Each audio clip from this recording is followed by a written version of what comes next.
Hello, and welcome. I'm so glad you're here. For anyone building a career in hospitality, probably one of the most important things you'll ever learn is how to measure success. So today, we're going to dive into the essential tools and the data that hotel leaders use every single day to figure out how they are really performing. Let's get right into it. Okay, let's start with a really critical idea. So, imagine your hotel posts a fantastic 10% increase in revenue. That sounds great, right? A win.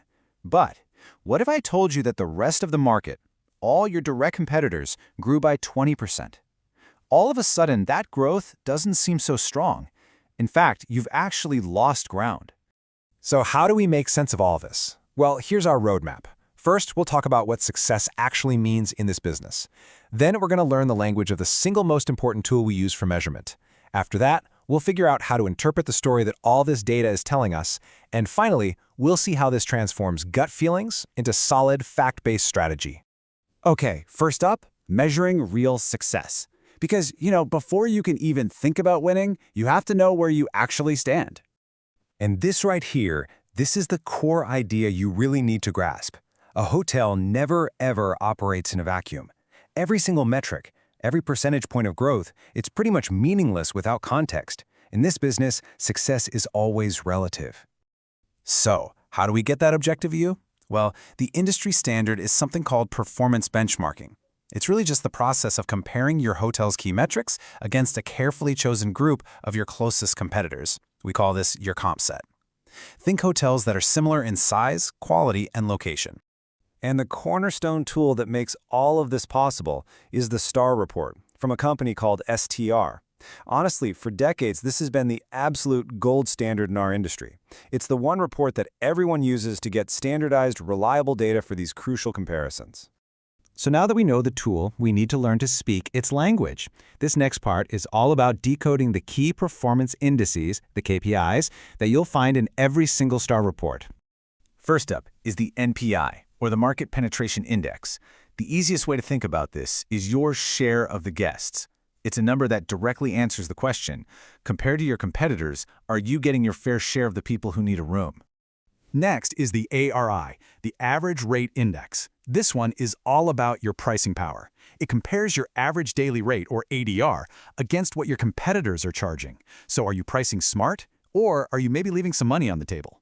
And finally, we have RGI, the Revenue Generation Index. Now, this is really the master metric. It combines both occupancy and rate to measure how you're doing on RevPAR. Basically, it tells you if you're getting your fair share of the total revenue pie. Now, the key to understanding all of these indices is the number 100. Just remember that. Think of 100 as par, or fair share.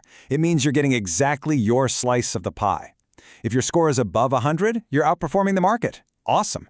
If it's below 100, well, that means you're falling behind. It really is that simple. Okay, so now we know the language. This is where it gets really fun, because now we can start to interpret the story. This is where we move past just looking at numbers and start to uncover the real strategy, and maybe some potential problems, behind a hotel's performance. A single bad week or a bad month, that could be anything. It's an anomaly. A truly skilled manager knows to look for the trends over time. Are your scores consistently above or below 100? It's these consistent patterns that show you what's really going on with your strategy. For example, the data often reveals one of two really common and often risky scenarios. So on the left, you see a high MPI but a low ARI. This might suggest you're buying occupancy. Basically, you're dropping your rates so low just to fill rooms that you risk cheapening your brand. On the other side, a high ARI with a low MPI could mean you're actually outpricing the market and sending guests straight to your competitors. But the indices are only one part of the story. The STAR report also gives you a raw ranking. It tells you exactly where you stand for each metric. Are you first, second, third, last, within your specific comp set? It's a very clear way to see if you're leading the pack or falling behind. And if you see a number like this, month after month, well, that's a huge red flag. If you are consistently ranked last out of 6 hotels for RevPAR, it's a massive indicator of a systemic issue. It's not about a bad month anymore. It's a sign that your whole strategy, or maybe even the hotel itself, needs a major change. So let's bring this all together.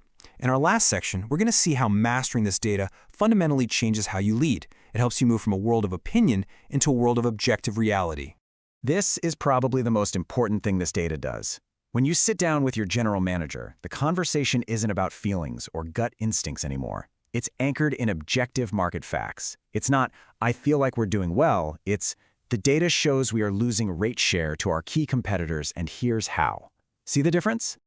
And when you really embrace this data-driven approach, the benefits are just huge. Your discussions become objective. You spot big problems way earlier. You can build some really fierce, effective strategies. And, this is a big one, you have the hard evidence you need to justify major investments to your owners. So here's the crucial point I want you to take away.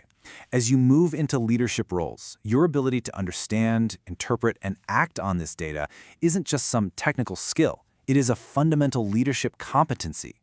You have to be the one championing this objective, analytical approach on your team. And so, I'll leave you with this question to carry with you throughout your careers.